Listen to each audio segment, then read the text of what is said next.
বিশ্বনবী বলেছেন, সূর্যের মাধ্যমে যত দিন যাবে তার চাইতে উত্তম দিন হলো জুমার দিন। এই 7টি বারের মধ্যে একটি বার আছে, সে বারটা খুবই গুরুত্বপূর্ণ, যার নাম হচ্ছে জুমার দিন। জুমার দিন এত গুরুত্ব কেন? বিশ্বনবী বলছেন এই জুমার দিনটা এত গুরুত্বপূর্ণ কেন?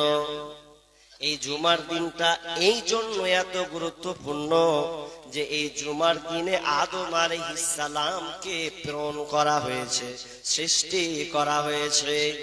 আদম আলাইহিস সালামকে তার তওবাকে কবুল করা হয়েছে। আদম আলাইহিস সালামকে এই দিনেই দুনিয়া থেকে, জান্নাত থেকে দুনিয়ায় পাঠিয়ে দেওয়া হয়েছিল। শুধু তাই নয়, আদম আলাইহিস সালাম এই দিনে মৃত্যুবরণ করেছিলেন। সবচাইতে বড় কারণ বিশ্বনবী বলছেন এই জুমাটা আবার এত গুরুত্বপূর্ণ যে এই জুমা বারের দিন পৃথিবী ধ্বংস হবে। তাহলে আমরা অত্র হাদিসে একটা জিনিস ক্লিয়ার হলাম, বারটা হবে যেদিন পৃথিবী ধ্বংস হবে, বারটা হবে শুক্র জুমা বার। এই জুমা বারের দিন পৃথিবী ধ্বংস হবে।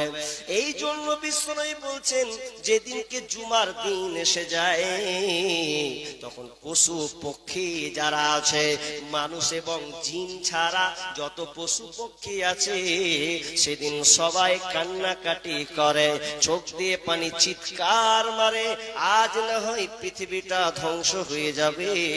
কেউ আর যেন আনন্দে থাকে না, সবাই কান্নার রোল বইয়ে দেয়। শুধু তাই নয়, বিশ্বনবী বলছেন এই দিনে এমন একটা সময় আছে, জুমার দিনে এমন গুরুত্বপূর্ণ সময় আছে, যেই সময়খানটায় যদি কোনো ব্যক্তি সালাত পড়ার পর, নামাজ পড়ার পর যদি দোয়া করে আল্লাহর কাছে কিছু চাই, তো আল্লাহ তাআলা তার দোয়াটাকে কবুল করে নেন। তাহলে জুমার দিনটা কত গুরুত্বপূর্ণ। কিন্তু মুসলমান জুমার দিন আসলেও দেখা যায় ওকে টাইম মতন মসজিদে দেখতে পাওয়া যায় না। জুমার দিনটা এত গুরুত্বপূর্ণ দিন, মুয়াজ্জিন আজান দিচ্ছে তাও দেখবেন জুমার দিনে মুসল্লি ভরে না, 1-2 লাইন। খতিব জুমার সময় খুতবা প্রদান করছেন, মানুষ সামটাচ্ছে, আসছে। এই লেট, অবহেলা, এই জিনিসটা কেন? আপনি জুমার দিন, এটা হচ্ছে কাফারা স্বরূপ, এটা হচ্ছে কাফারা স্বরূপ। তার মানে এক জুমা থেকে আরেক জুমার মধ্যখানে যে সময়টা আছে এটা কাফারা স্বরূপ। অর্থাৎ আপনার গুনাহকে আল্লাহ এই একটা বারের মিডিলে যা গুনাহ আছে, শুধু কাবিরা গুনাহ ছাড়া আল্লাহ সমস্ত গুনাহকে ক্ষমা করে দেন। জুমার দিনটা কত গুরুত্বপূর্ণ দিন।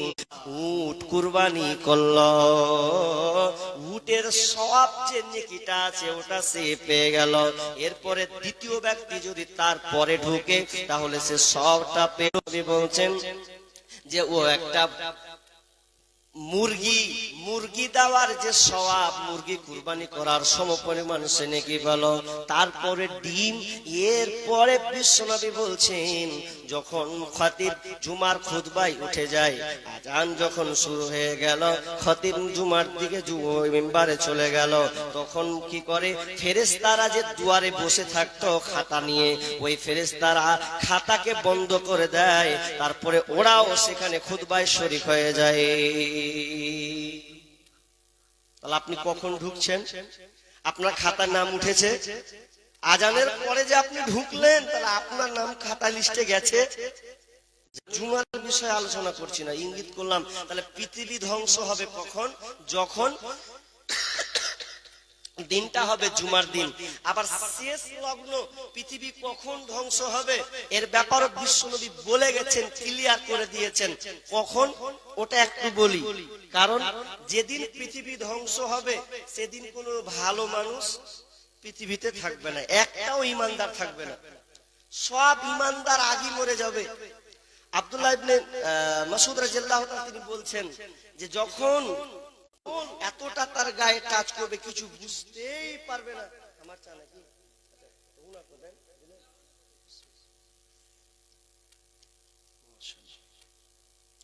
তো এই কোমল হবে।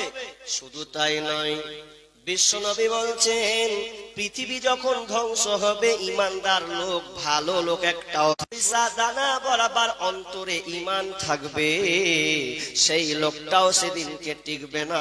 সেদিন ওই কোমল বাতাসে সে মৃত্যুবরণ করবে। এক কথায় বিশ্বনবী বলছেন ইল্লা আলা শিরারিল খালক, মন্দ মানুষ যারা হবে, খারাপ লোক যারা হবে, মুসা হাত্তা লা ইউকালা ফিল আরদি আল্লাল্লাহ।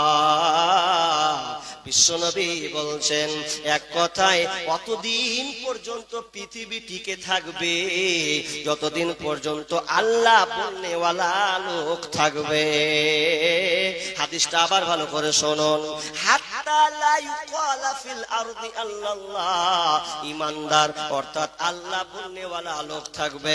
মুসনাদে আহমদে আরো স্পষ্ট করে বলেছেন হাত্তা ইউকালা ফিল আরদি লা ইলাহা ইল্লাল্লাহ, অর্থাৎ কালেমা পড়নেওয়ালা ঈমানদারেরা যতদিন থাকবে ততদিন পৃথিবী ধ্বংস হবে না। তার মানে বুঝতে পারলাম পৃথিবীটা টিকে আছে কোন মাস্তানের বলে নয়, কোন বেঈমানের বলে নয়, কোন টাকাওয়ালার বলে নয়, কোন রাষ্ট্রপতির বলে পৃথিবী টিকে নাই। পৃথিবী যদি টিকে আছে তো যারা ঈমানদার, যারা পরহেজগার, যারা আল্লাহওয়ালা, তাদের বিনিময়ে, তাদের ইমানির জোশে বলে এই পৃথিবীটা টিকে আছে।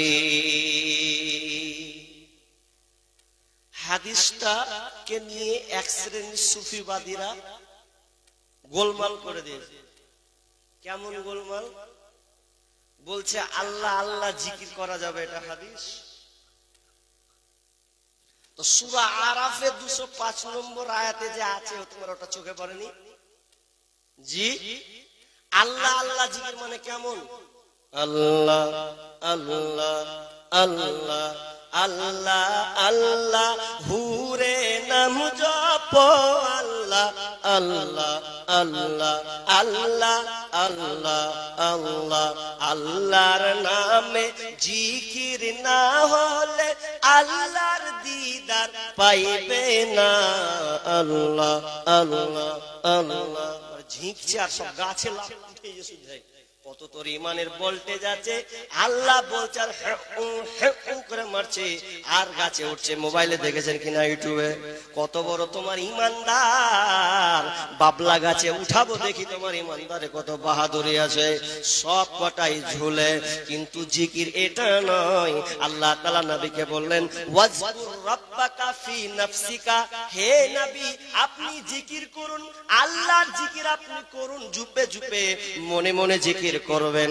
জিকিরটা যেন কথার দ্বারার মাধ্যমে না হয়, ভয়ভীত সন্তুষ্ট আন্তরিকতার সাথে যেন তোমার এই জিকিরটা হয়। কিন্তু আজকে জিকিরটা এমন ভাবে হয়ে গেছে মনে হচ্ছে তার অন্তর নয়, শরীর কাঁপা জিকির।